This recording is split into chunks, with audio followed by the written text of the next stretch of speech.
Iran closed the Strait of Hormuz 5 weeks ago. Today, the United States started closing it too. The country that started this war alongside Israel is now blockading the same strait it accused Iran of shutting. Two sides, same door, both locked it. And now nobody's oil gets out, nobody's food gets in, nobody's medicine moves. Oops.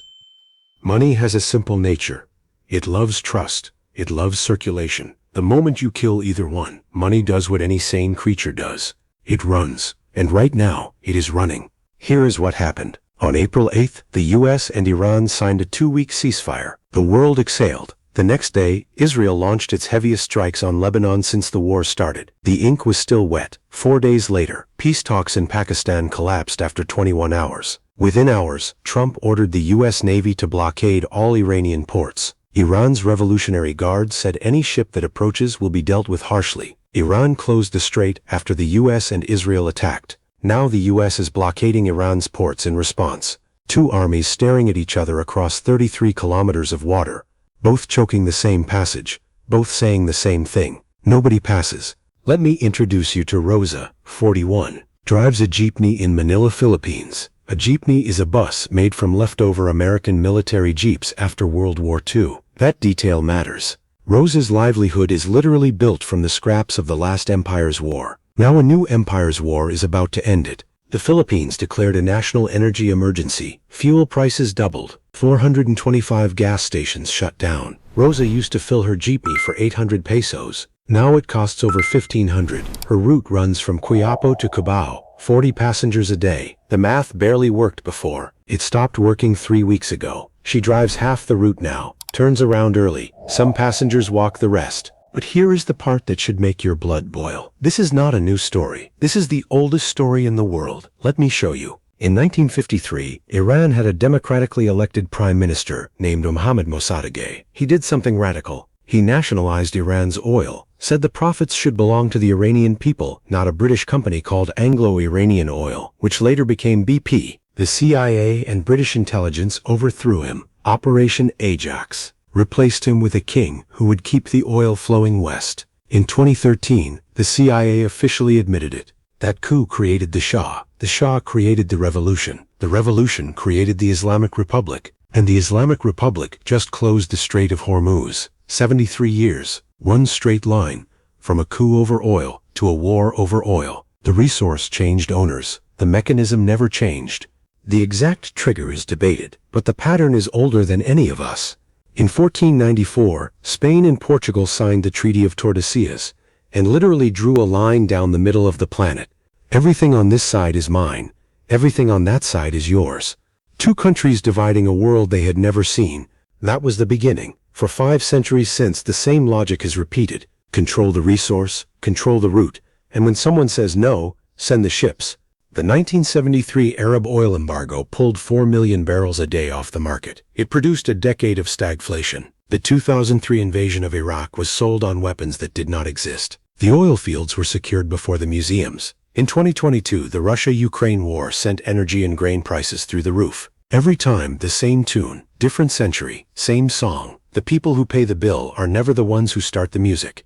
Now back to today. JPMorgan released a warning this week. Western oil reserves have been drained by 250 million barrels since the war started. At the current burn rate of 6.6 million barrels per day, those reserves hit operational minimums by early May. That is not a forecast. That is a countdown. Now the pushback. The blockade targets Iranian ports, not all traffic. Diplomacy is not dead. Vance said the U.S. made its best and final offer. Give it time. Fair enough. But here is where it gets absurd. Iran closed the strait because it was attacked. The U.S. is now blockading the strait because Iran won't reopen it. So the country that started the war is punishing the country it attacked for defending itself. And the punishment is doing the exact same thing they are angry about. 2 locks, 1 door. Oops. Meanwhile, oil is back above $100 a barrel. Carmen Reinhart, the Harvard economist who literally wrote the book on financial crises, said this week that the world is the least prepared it has been in 20 years to handle a meltdown. The IMF and World Bank started their spring meetings today against the backdrop of what S&P Global calls the largest energy shock on record. Rosa checks her fuel gauge after the morning run. Quarter tank left. Enough for one more day. She hears the news on the radio. Ceasefire holding. Talks failed. Blockade starting. The words blur together now. She does not know what a strait is. She does not know where Hormuz is. She knows diesel costs 1,500 pesos, and her passengers cannot pay more than 10 each. Now here is the question this channel exists to ask. Money loves trust. Money loves circulation. Every time politics hijacks trade, the same thing happens. Circulation stops, trust dies, and the bill lands on the kitchen table of someone who had nothing to do with the decision. Not on a general's desk, not on a CEO's desk, on Rosa's dashboard. And here is the deeper truth. If politics chooses who profits, while the market chooses who pays, then the system is not broken. The system is a funnel, wide at the bottom where millions absorb the cost, narrow at the top where a handful collect the surplus. Oops, the new world does not accept this anymore. China just called the blockade against the common interests of the international community. The global south is trading more with each other than with the old powers. The old language of gunboat diplomacy is producing new results. Not obedience, resistance. The stick that worked for 5 centuries is breaking, and the hand that holds it does not know what comes next. There is a proverb from the Kikuyu people of Kenya. When elephants fight, the grass gets trampled. We are the grass. The most basic job of any state is to protect its people. Health, education, justice, a living wage. But what we keep seeing is something else. The elephants fight, the grass pays, and the grass is tired. Tired of paying bills for wars it did not start. Tired of being the soft thing under the heavy foot. Here is a thought. Maybe the elephants could stop fighting and try proper negotiation for once. Just a suggestion. Oops. War has never had a winning people. Not on the losing side. Not on the winning side. The wealth flows to the same few. The restrictions flow to everyone else. Every time. History has played this tune 1,000 times. We still have not learned the lyrics. 3 things to carry with you. Economic. Both sides have now locked the same strait. Oil reserves are draining at 6.6 million barrels per day. JPMorgan says early May is the cliff. Carmen Reinhardt says the world is unprepared. And the ceasefire just became a blockade.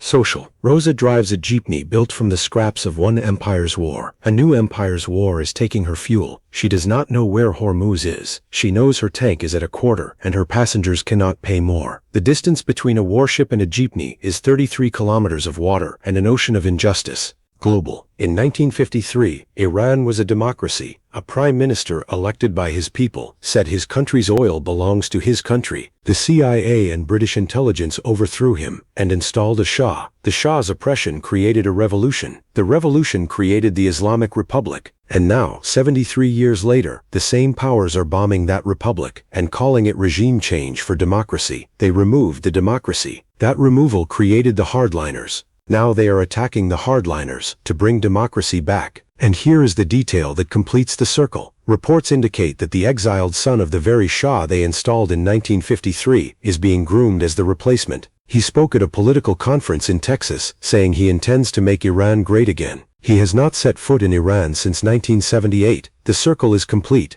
Oops. Money loves trust. This is not trust. Money loves circulation. This is a blockade. And the bill, as always, lands on the table of someone who never had a seat at the meeting. Remember Rosa's Jeepney? It was built from the scraps of American military jeeps left in the Philippines after 1945. 81 years later, a new American military operation is taking the fuel out of it. Different war, different decade, same jeepney, same empty tank. If this war is changing how you live, work, or move, tell me what it looks like from where you are. Drop it in the comments. If this changed how you hear the word blockade, stick around. We follow the money, not the headlines.